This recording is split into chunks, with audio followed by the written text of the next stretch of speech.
Over time, parents can teach kids to rewire their response to rejection so setbacks become stepping stones instead of roadblocks. Psychiatrist Dr. Joshua Weiner joins us today with some advice on how to help kids handle rejection in a healthy way. So I really believe building resiliency and grit is so important for becoming an independent, contributing adult. We know this as parents, but from an expert point of view, why is it important for kids to experience rejection early, and how does the brain actually respond to it? The more you experience things and the more opportunity you have to practice ways of behaving and ways of thinking, the better off you're going to be when you reach adulthood and when these things really matter in life. So building grit, building resiliency, critical factors for mental health.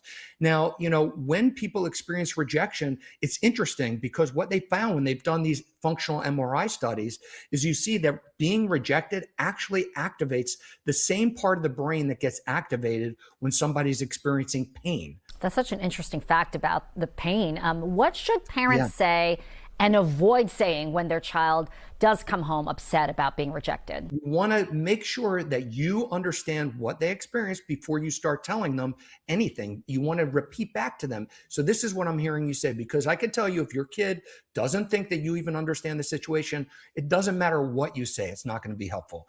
So that's number one. Number two is don't just provide reassurance. Don't put the blame on somebody else, right?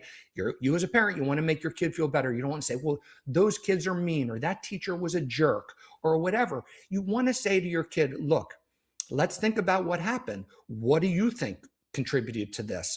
What did you learn from this? What maybe could you have done differently? These are the kind of questions that you want to ask, because you can say to kids, look, let's have an experiment. Every week, I want you to pick something that you're a little scared to do. And I want you to go out and I want you to try this and then report back. Tell me what happened. And you want, as a parent, to praise the effort, not the outcome. You want to praise the guts, not the glory. So you want to say, hey, even though this maybe didn't go as well as you wanted, I am really proud of you. That was tough what you did. You were nervous, but you did it anyway. And for those parents out there who feel like, well, my kid's just not going to do it. They get too nervous. I can't get them to do it. My view is I'm not above bribery. So with my kids, I would say to them, what is it that would really motivate you? Is it money? Is it extra time on something? I don't know. Whatever it is, it's got to be reasonable, obviously. And you say, okay, look, I know this is scary for you, but I really want you to do it because, again, we're trying to build that muscle for you.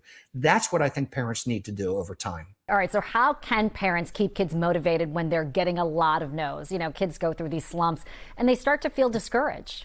Absolutely. And this is life. You say, look, it's tough. I know it sucks. I've been there before, right? So you could share your own experiences. But I think you want to also, especially for like teenagers, they really care about people that they admire in public. So you might talk about people who they may have heard of. Take Michael Jordan as an example. Say, you know what? Michael Jordan didn't make his varsity high school basketball team when he was a sophomore. J.K. Rowling was rejected numerous times before she was able to publish Harry Potter. Thomas Edison, he says he tried like 1,000 times or 10,000 times before he was successful in creating the light bulb. This is what happens, and nobody's a success overnight.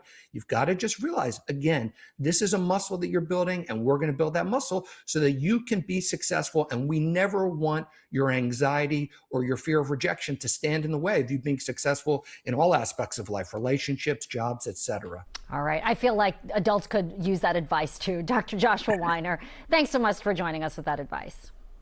Thanks, Son.